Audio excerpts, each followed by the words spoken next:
Storytelling is a cultural way in which a lot of Indigenous peoples understand themselves and history.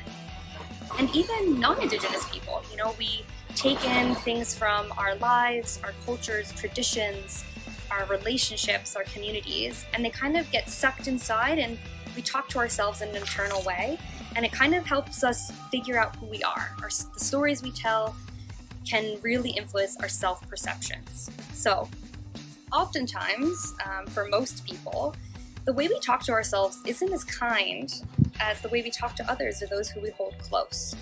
And in fact, the way we talk to ourselves, kind of on the low key, influence how we interact with others. If we have negative feelings towards ourselves, sometimes they can spill out, when we're in relationships with others. So we really want to get a hold on, how do we feel about ourselves? What are the stories we tell?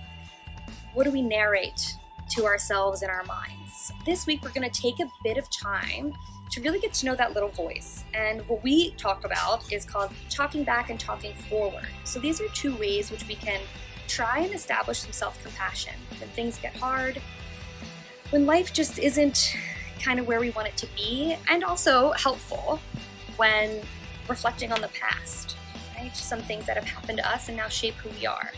So we're going to be talking about these two things, talking back and talking forward. Talking back is kind of noticing that little critic in your head that I was talking about. When you can speak so kindly to someone you care about, but when you do something, it might be like the smallest thing.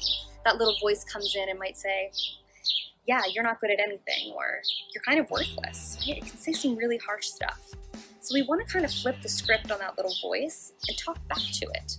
And the way we do this is we want to make sure we're not yelling at this little voice. We don't want to be like, get out of here, right? Because it's filled with aggression, and it's actually, we don't want to yell at that voice. We want to show compassion for that voice because it's coming from somewhere, right?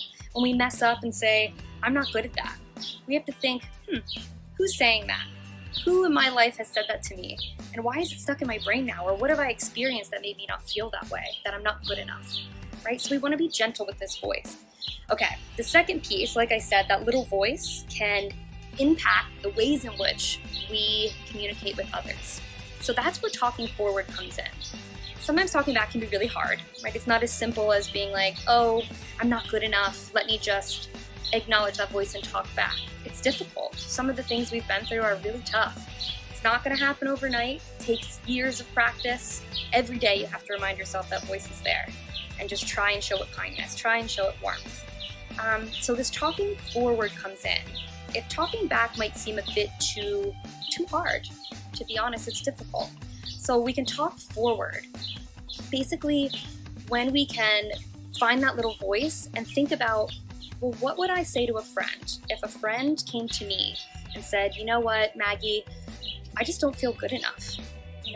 I probably wouldn't respond with, yeah, you're right, you're not good enough. I would instead be like, oh, I'm sorry. That hurts me to hear you say that. You are enough. You're strong. I've seen you get through the hard things. So we really want to channel that voice, and we want to talk forward. So when we can't be kind to ourselves, we're going to try and enact it on other people, because these guys, they work together. If I could talk in a positive way, compassionate way towards others, it makes me feel good. It makes me kind of absorb that goodness, and vice versa. When I could talk to my critical voice in a compassionate way, then it translates to others, because I can see more readily the softness, empathy, the kindness, and the struggles that they're going through. Talking back, we're going to try and give that little voice a piece of our mind and say, like, get out of here, in a gentle way. And talking forward is when we take the things that we would say to a friend, we share them with our community. So that might be like a mantra, like, you are enough, you are strong. And we're going to give it to the world, put it in the community, post it, write about it, share it with a friend, text it to someone.